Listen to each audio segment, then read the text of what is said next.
ఇక ఇంట్లోనే ఇంకో కోళ్ళాగా పాల్గొన్నది. ఏ కోళ్ళాగా అంటే కుత్బులాపూర్ కోళ్ళాగా వివేకానంద గౌడ్. ఇక ఆ కోళ్ళాగా కూడా అమ్మా నన్ను చూడు నా అందం చూడు అని బార్బూరు బచ్చన్నపేట అని ఊరూరా తిరుగుతున్నావు, మరి 10 ఏళ్ళల్లో నీకు గాని రాలేదా ఆయాల? కళ్ళు ఇప్పుడే తెరుచుకున్నాయా నీకు? 10 ఏళ్ళ పొద్దులో నీకెందుకు గాని రాలేదమ్మా? ఈ కథలని, ఈ వ్యవహారాలని, ఈ వైఫల్యాలని, ఈ సమస్యలని ఆయాలు ఎందుకు మాట్లాడబెట్టివి? గీయాల ఏదో తీగరాగాలు తీసుకుంటా తీరొక్క తీరుగా మాట్లాడుకుంటూ వస్తున్నావు కవితమ్మా అని ఇప్పుడు కుత్బులాపూర్ కోళ్ళాగా కూడా లెంకలు కొడుతుంది. ఇప్పుడు ఈమెమంటది, మా బావ ఎంకటి ఆడునవే అంటే నీ ఎంపటే ఉంది కుంపటి అన్నట్టుగా మా బావ నా వెంటనే పడుతుండు. మా మేనబావ మొత్తం నా శుద్ధులే ఎంచిపోస్తుండు. ఎట్లా? పిల్లి మీద పెట్టి పిట మీద పెట్టి. నేనైతే ఒక్క మాట అంటలేను.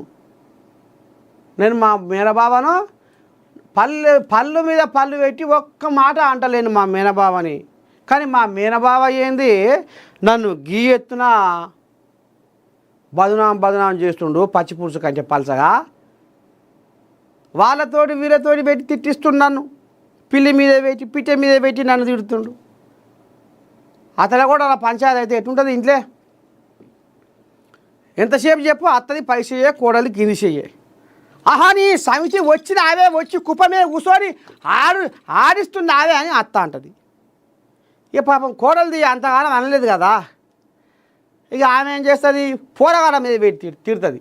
పోరగాళ్ళని బడికి తోలాలని ఇక ముందర వేసుకుంటుంది. పేను చూసుకుంటా కన్నోనికి నా కండలు గుజ్జు తచ్చినాయి ముక్కు మీదకి వెళ్ళి ముద్దు మీదకి వెళ్ళి ఏడవన్నీ బొర్లాయినవే సవితే. ఇక చూడు అమ్మ నెత్తి మీద అంతా మట్టే ఏడాది పాడు చేసినావు.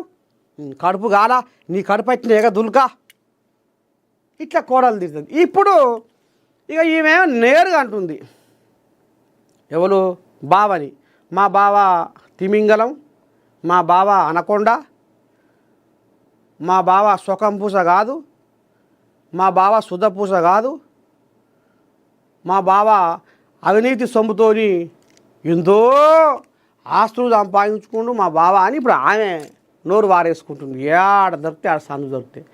ఇక ఆయనేమో ఇక అయ్య ముఖం చూసి పాడైపోను మాట అంటే ఎట్లా చేయాలి ఏం చేయాలి, మళ్ళీ మా మామేమనుకుంటాడు ఏం కథో, మళ్ళీ మా మేనమామ ఏమన్నా మనసులో ఏమైనా పెట్టుకుంటాడో ఏం కథో. ఈ పంచాలు పాడైపోను, ఈ పంచాలు ఎప్పటికి ఉంటాయా?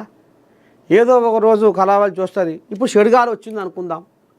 ఈ చెడుగాలిలా ఏదో కొన్నాళ్ళ పాటు ఉందాం. మళ్ళీ ఏదో ఒక రోజు ఈ రక్త సంబంధాలు, ఈ కుటుంబ బంధాలు ఎడవాసిపోతాయా, తెగిపోతాయా? మళ్ళీ ఏదో ఒక రోజు కలుసుకునే యాళ్ళ వస్తుంది. గరగ్గు అంటదో ఏమో, నేను పుసుకున్నా ఏమన్నా ఇంటి. అందుకనే ఇక నేను ఏమన్నా కానీ ఇక వాళ్ళతోనో వీళ్ళతోనో జర్రంతా సైజ్ చేస్తా అంటే ఇక ఆ సింత ప్రభాకర్ శరానికి వచ్చి, ఈ కుత్బుల్లాపూర్ ఎమ్మెల్యే శరానికి వచ్చి, అటు సంగారెడ్డి కోళ్ళాగా ఇటు కుత్బుల్లాపూర్ కోళ్ళాగారు జర్రంతా ఆమెకు